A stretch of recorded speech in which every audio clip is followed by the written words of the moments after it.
Hello everybody and welcome back to my channel. I'm your host Jaquel, the world's worst YouTuber, ever present with the frustrating lighting situations. Since the middle of January, I've been mostly absent from my channel, and that is because I was going through, how do I put it? Either it was completely that I had a schizoaffective bipolar mental snap, or I was actually hearing my spirit guides as well as several angels and several demons and possibly a few extraterrestrial light beings. I am open to the interpretation that it may or may not be just completely all in my own head. Either way, it's been about 3 months and I'm just now coming out of it, because I definitely do believe it was definitely due to mental illness, as well as maybe possibly demonic alien influences. That's neither here nor there. Point is, I'm ready to come back to my channel, because here is not where we spill the tea. It's where we sip our coffee and get ready to piss off a bunch of people, because I've got a loud mouth and I'm ready to use it! Okay, I've actually got a really small palate, so it's not a big mouth, but regardless.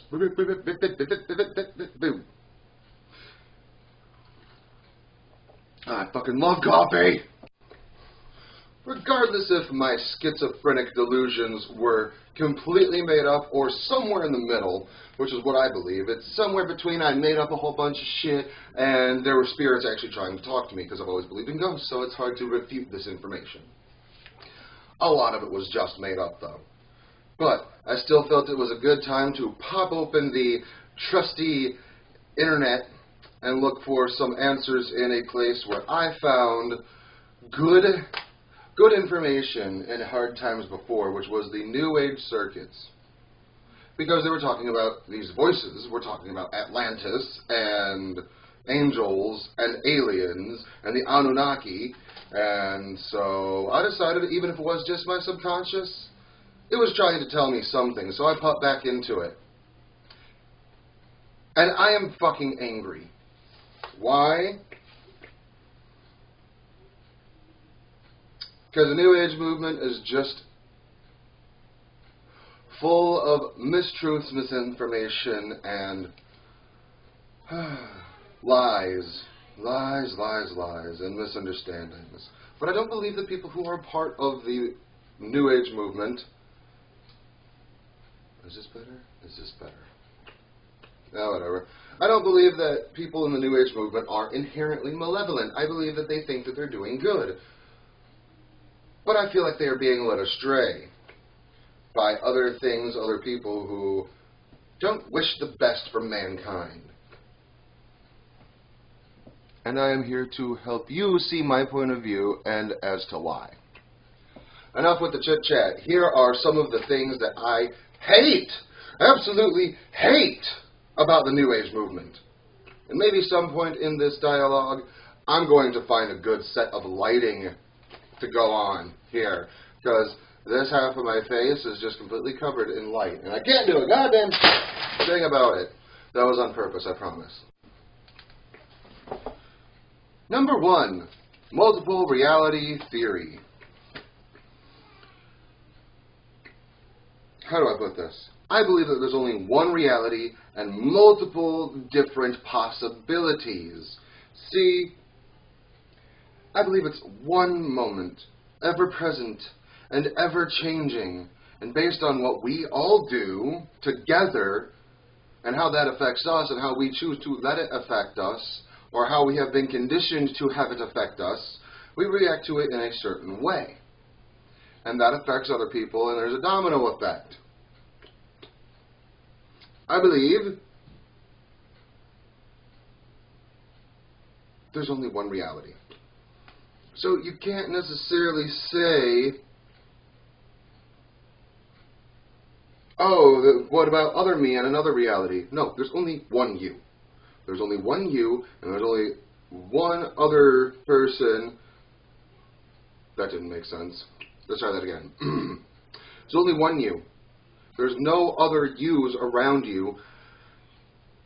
Here's the thing. The idea is that if, say, I poured my coffee, and I could have used either the Folgers Black Velvet coffee, or I could have chosen the Maxwell House Colombian blend. I chose the Maxwell House Colombian blend. There is not another me that is also having the same experience, but is having the Black Velvet.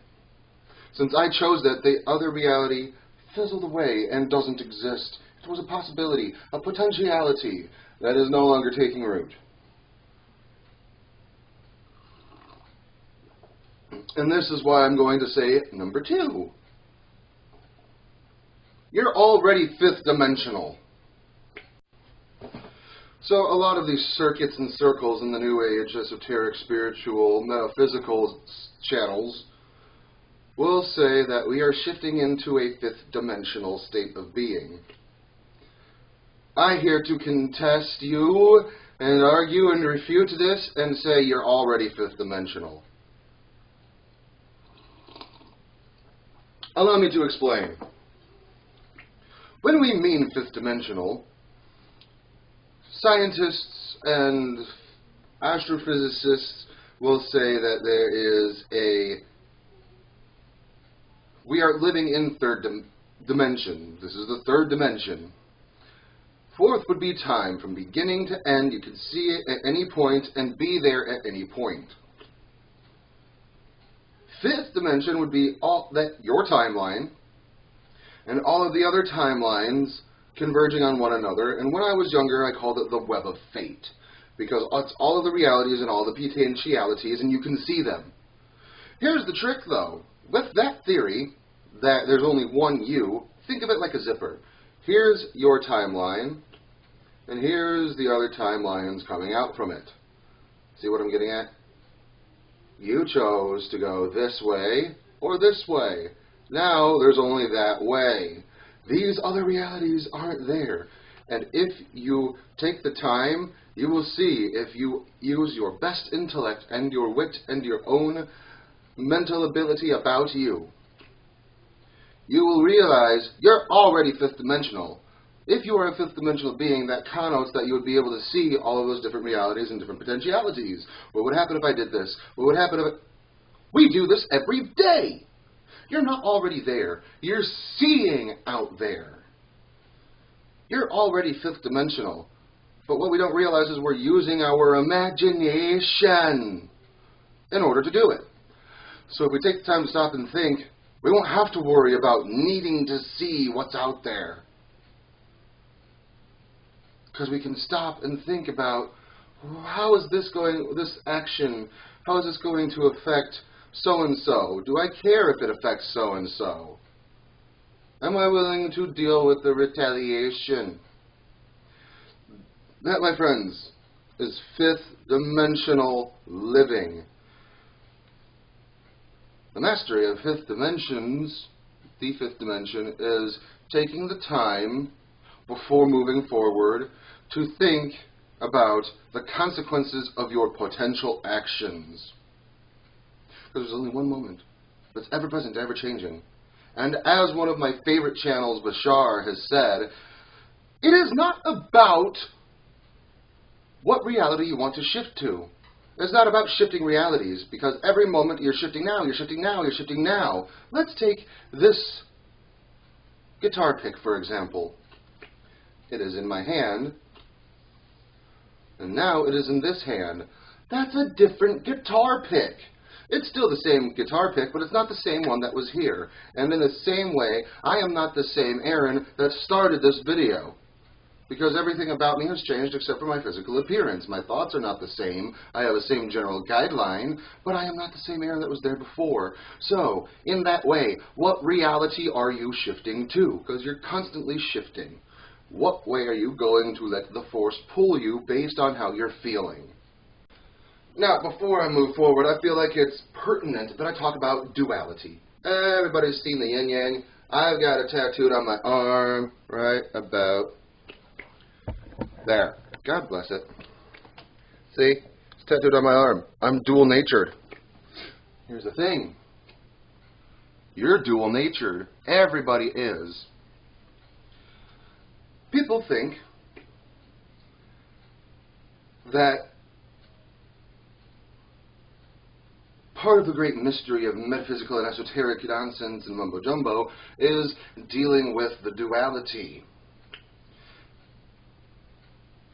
And that is, you have a view of two-ness when you should have a view of oneness. When people do this, they think that they need to choose either the middle ground, one or the other.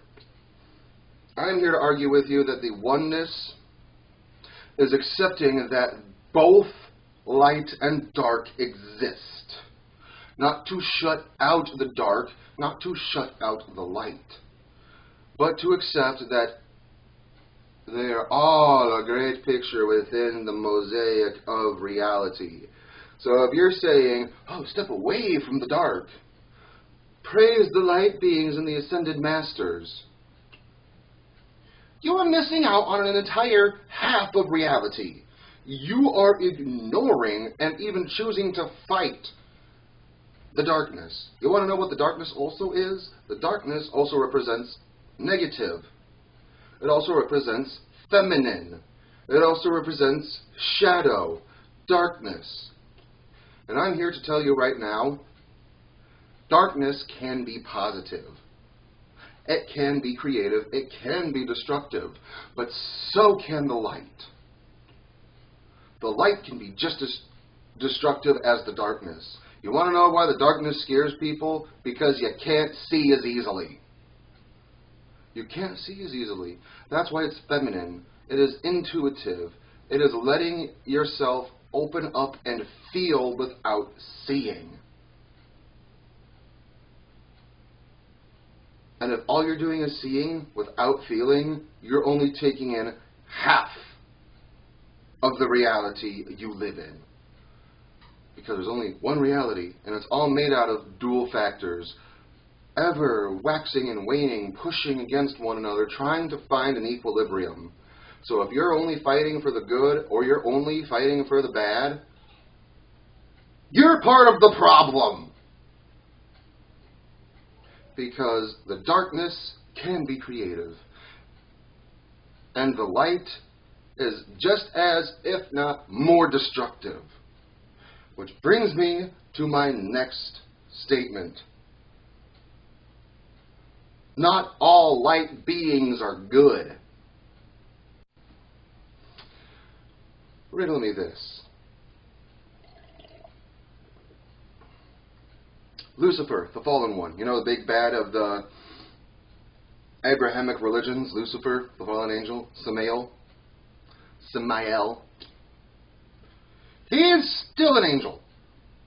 If you think he's a bad guy, and everybody's got their opinion the way that they see it, I think he's a misunderstood character. I think you always need to be very cautious, because just because they are an angel doesn't mean that they are a good person. Just because they are an ascended master doesn't mean that they are working for your best intentions. I'm telling you that if my delusions and my hallucinations are completely accurate, or even the slightest bit accurate, the light beings, as well as the dark beings, are both a bunch of pompous, arrogant windbags that have their own agendas that they want to carry out, and they're going to manipulate you in order to do it. So if you can't decide which side you want to be on, ask yourself, do I want to be on my side? Do I want to preserve myself at the end of the day? Instead of being a pawn, a tool for creating somebody else's reality, do I want to create my own reality for myself? And if the answer is yes, you can say this little thing openly If the answer was yes, say this with me. I negate and retract all contracts made to anyone, not myself, that was made in my waking state, my conscious state, with or without my consent. I hereby negate all contracts, and you will be cleared, because nobody has any right to be taking advantage of you and your body and your precious vital life force. Not a goddamn person. Not even Prime Creator himself, herself. It's your body, your spirit. You need to be able to protect yourself. And sometimes all you need to do is put your foot down and say, fuck you, my body, my rules. Oh, that sounds like another very hot topic of debate. If you can say that it's your body, your rules, I'm going to do to it what I want, you got no business over it, then why are you going to let a whole bunch of light beings, angels, and ascended masters do it to you while you're fucking sleeping, while you're awake, dragging you along for no fucking reason, other than to fill out their own agendas? If you willingly want to be a pawn of somebody else's grand scheme, by all means, do it. If that's what makes you happy, fucking do it. But if you don't, you are not obligated to.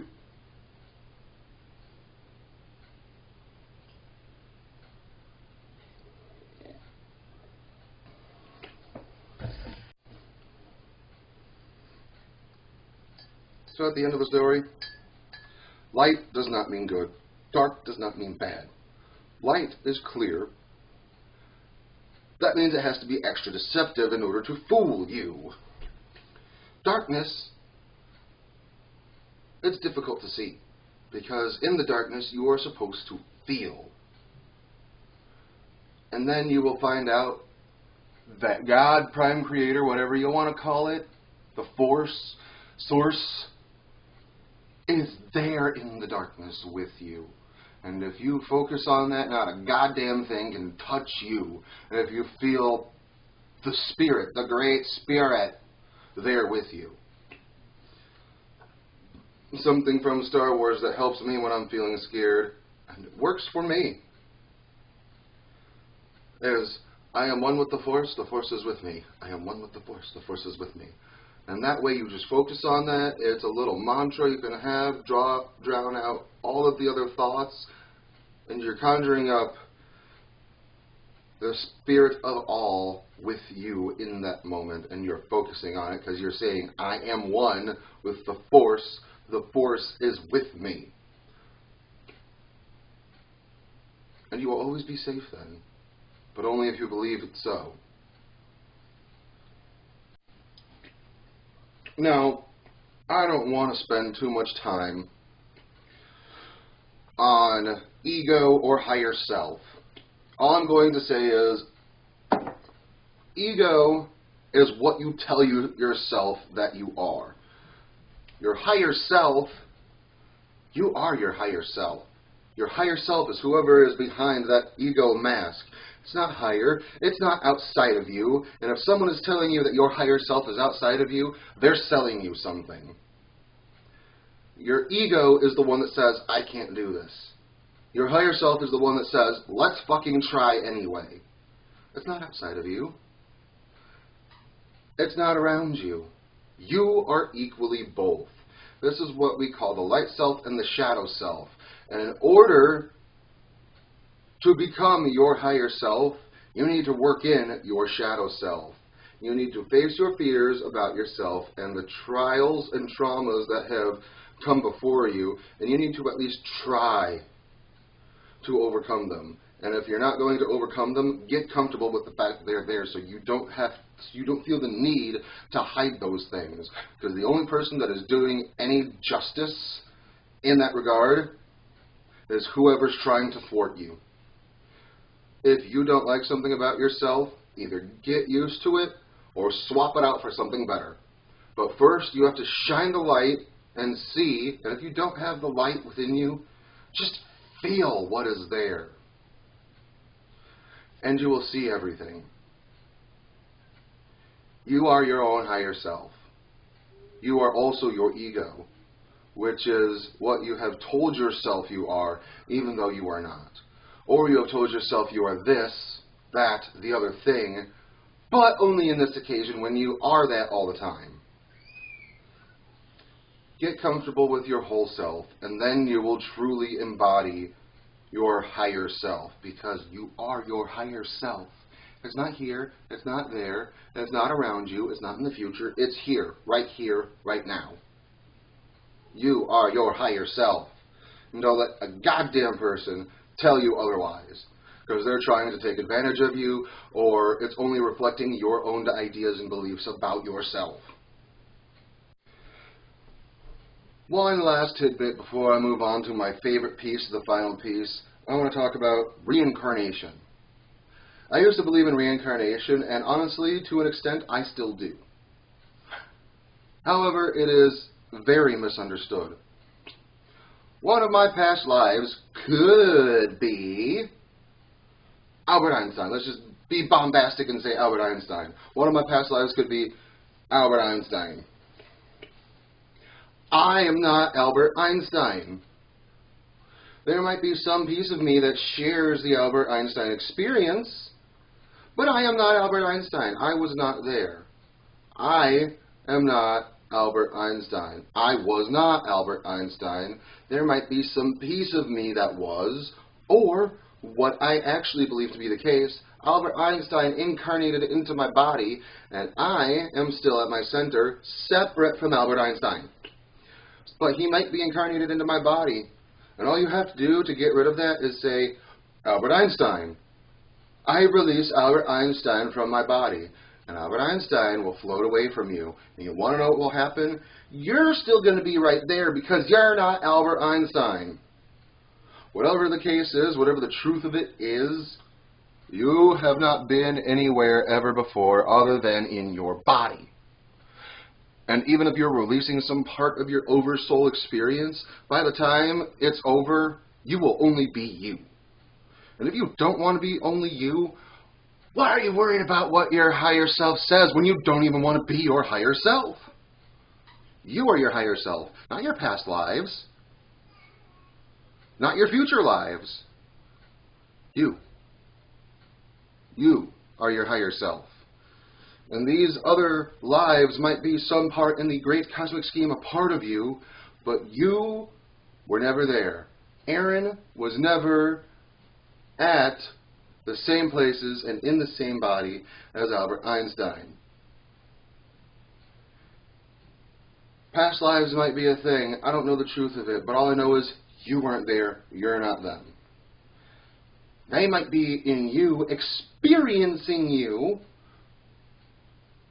but they are also not you. They are just collecting your experience for whatever reason or another.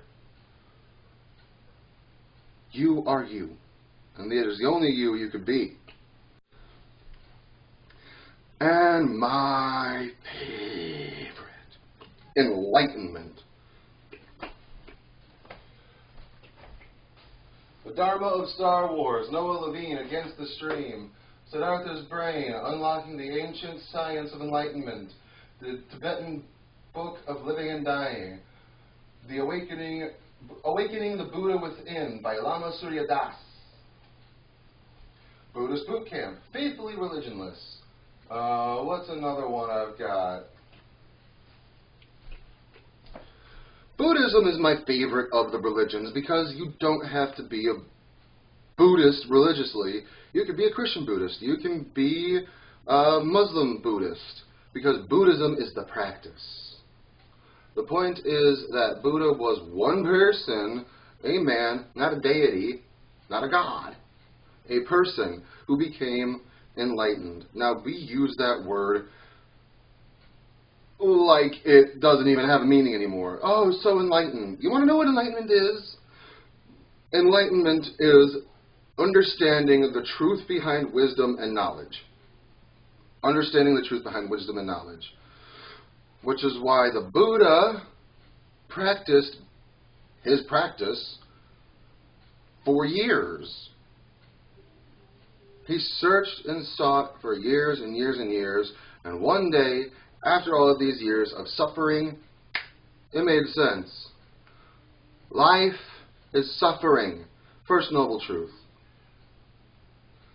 Suffering has a cause, and that is clinging to expectations as well as dissatisfactoriness in changing conditions. Third noble truth. Suffering has an end. And that fourth noble truth is the Eightfold Path. Now, I'm not going to get into all of that. My point is, the first noble truth is that life is suffering.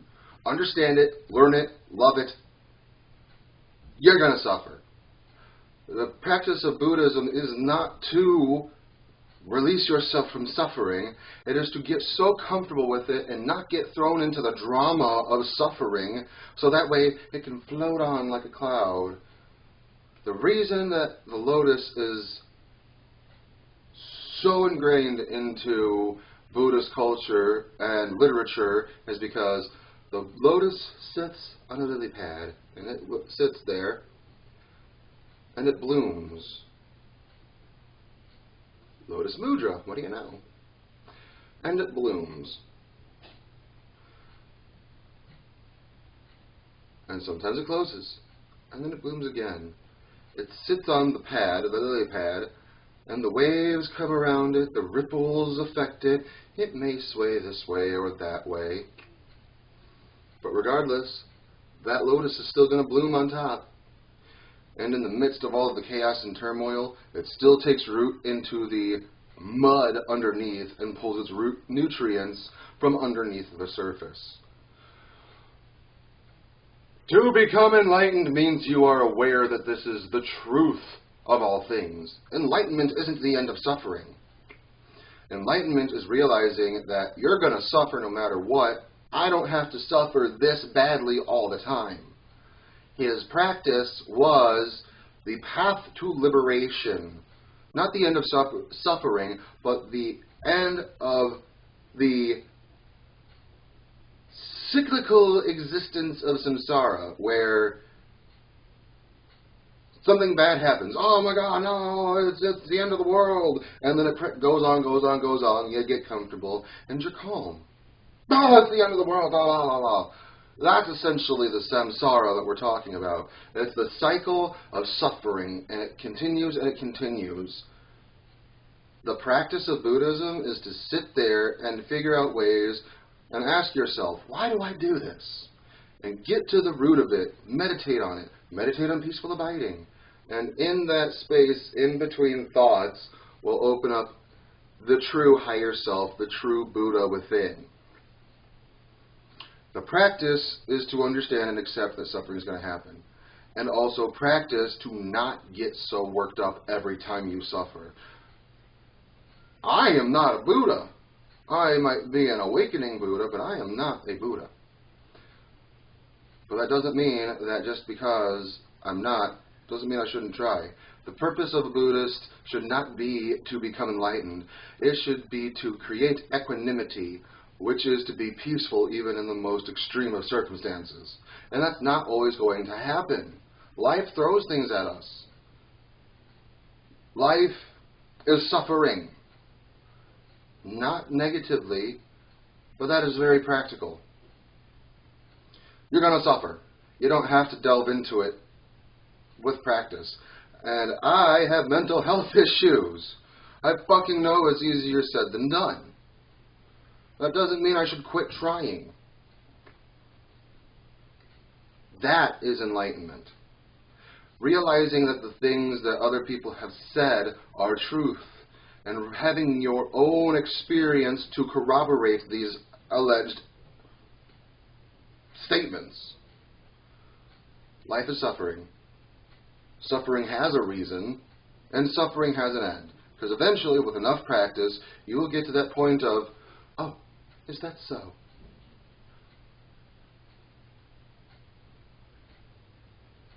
And I hate when people try to use enlightenment as a hoity-toity motherfucker type of way of saying, oh ho, look at me, I'm so enlightened. If you're already like that, you're not fucking enlightened. And if you are, you're not acting like it.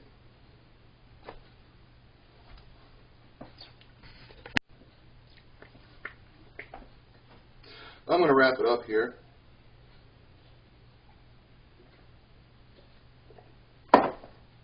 My last note.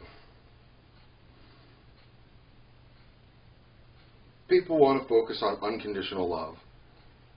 But in these metaphysical, esoteric, new agey circles, people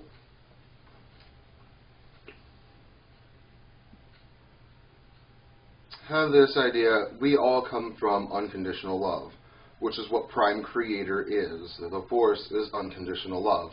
Everything else is a variation of said unconditional love. Life is suffering. Why is that? Because we are less than perfect. We are human. We make errors. We make mistakes. We get back up. We get back up on that horse. And if we're tired of getting on the horse, fucking walk. You're still going in the same direction. You're tired of the horse kicking you off? Pull the horse at your side. Get a donkey for that matter. Get a bicycle, as long as you're moving forward. Sometimes you need to sit there and realize it. My point is, we're not meant to become one with Creator. Our purpose is to experience as much as possible, and when we die, we might be able to bring that experience back to Prime Creator.